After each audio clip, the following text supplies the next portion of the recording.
Now that we have loaded the design on the machine, as well as attached our pillow blank to the sticky stabilizer, I'm just going to attach my hoop onto the machine like so. Once you have put your hoop on the machine, your excess fabric should be off to the left of the embroidery arm, and the zipper should be at the top, and the back side of the pillow cover will be beyond that, so that we're working just on this front right hand side of the pillow at this point.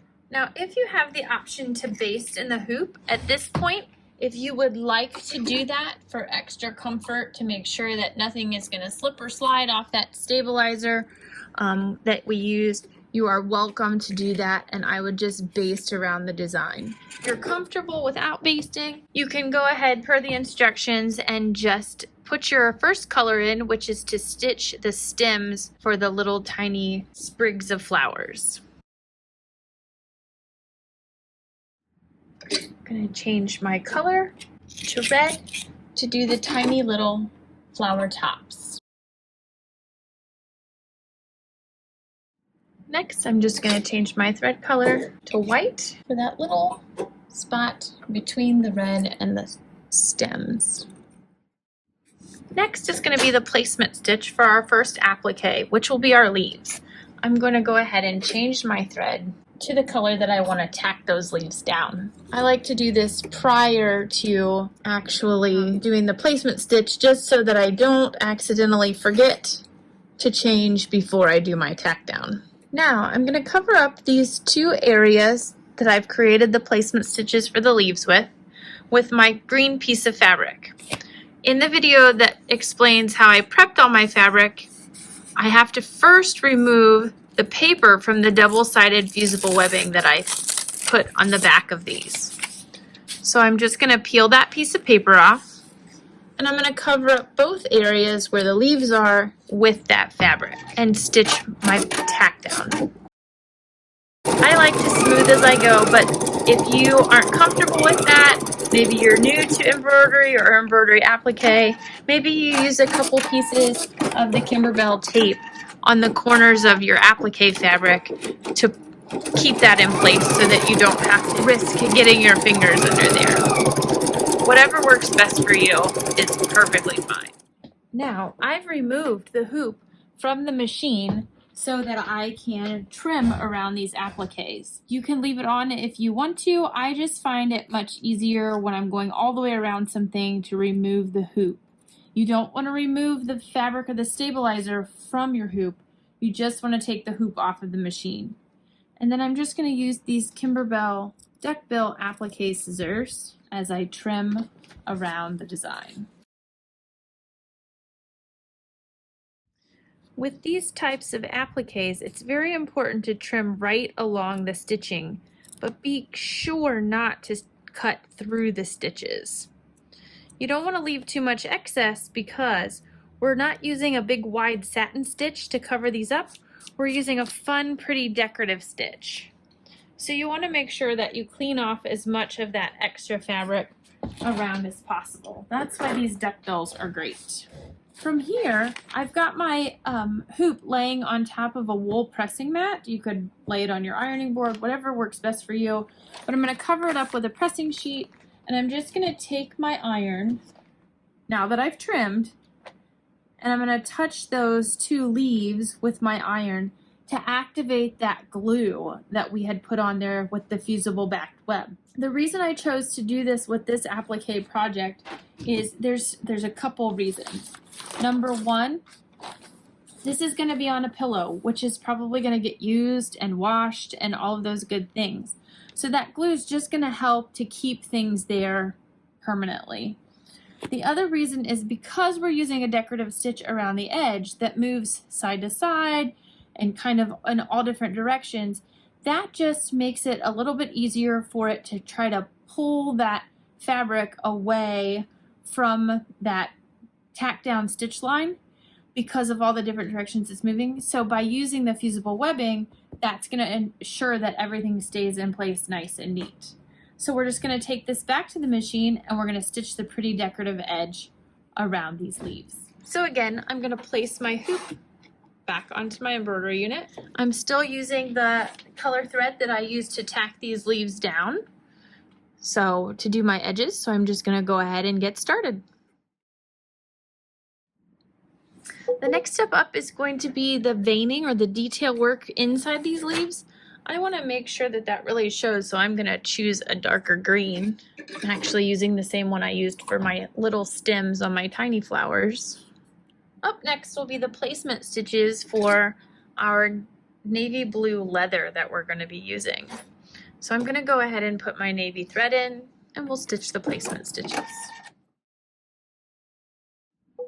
And now that we're here, we're just going to take our 2 pieces of blue leather and we're going to cover up this entire area at the top and the one at the bottom.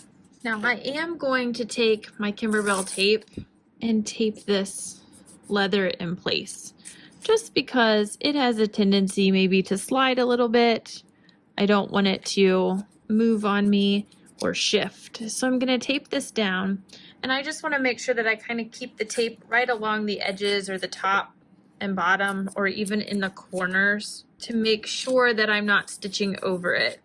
On fabric, it's not a problem. I don't like to stitch over it on the leather just because it makes it a little harder to get that leather trimmed up and out properly. Once those are taped in place, I'm just going to stitch my tack down stitch for the leather.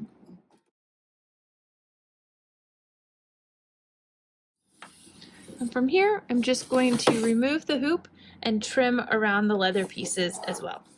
One little thing that's kind of a nice pointer about the leather especially is because it's dark on top and it's light colored on the bottom where they've done the backing.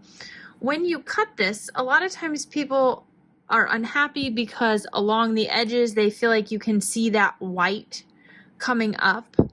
And I've heard people talk about using markers and things of that nature to cover that up. But when you're trimming, if you pay attention to your scissors and the blades that are on them, they all have an edge that comes down at an angle. So this comes down at an angle. It's not straight and it's coming down towards the back. So these duckbill applique scissors make wonderful scissors for trimming appliques. These are a smaller version. I kind of like these sometimes when I'm getting into tight, tiny little places. But again, the same thing. We have an angled blade, which all scissors do. But if you're making sure that that angle is going at the right direction, you won't get a cut that's going to show you the white. So if I cut when I'm trimming so that my duckbill is on the top, and I cut my piece, the piece that's left over looks nice and blue. If I cut where my duckbill is on the bottom half, the angle at which that cut is going to show that white edge a little bit more. So I like to, kind of play with my scissors, see which ones I like best for things, but you can get a nice, even, smooth cut without showing that white just by the angle at which you are using your scissors, you're trimming. So if you have a little scrap piece of leather, hang on to it, play with it, cut it, see which scissors work best that don't give you such a deep angled cut, and you might be much happier with how the trimming of those leather comes out. So now that we've trimmed around the blue, we're just gonna do our decorative stitching, and I'm gonna leave my navy blue thread in.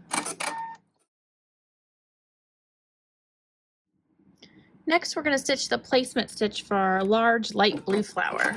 I'm gonna go ahead and take this light blue piece of fabric that I already added the fusible webbing to the back and just remove the paper. So I'm all ready to go. Again, I've added the double-sided fusible webbing to the back side of my appliques, all except for the leather, just to help keep those in place during washing, during those fun decorative edge covering stitches. Just makes everything lay nice and smooth.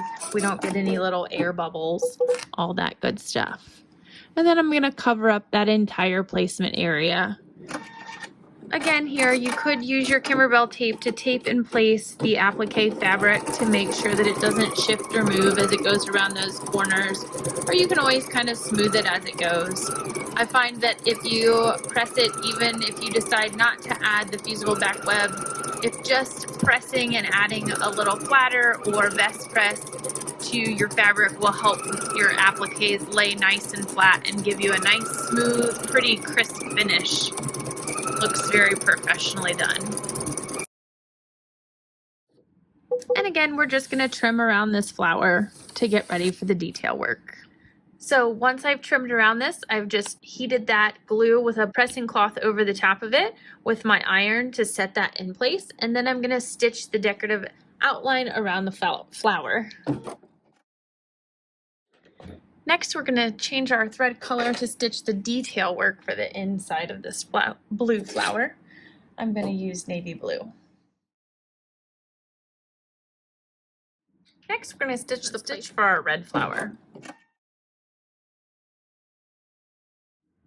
So now that we've stitched down our red flower, we're going to do the decorative stitch in the center, and I'm using white. Next, we're going to stitch the placement stitches for our white flowers. On the backs of our white flowers, we placed a piece of Kimberbell fusible backing. That was to keep the colors underneath from showing through the white fabric, but I also placed a piece of the double-sided fusible webbing on there as well. So I'm going to peel off the paper, but the other two layers are still going to stay intact and glued together.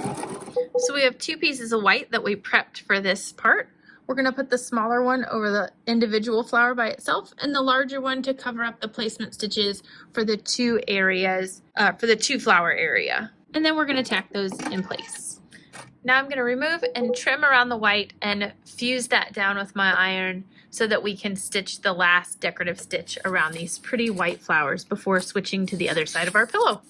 And finally, we're going to stitch the outline, the decorative stitch around these cute little white flowers before we move on to the next side of the pillow.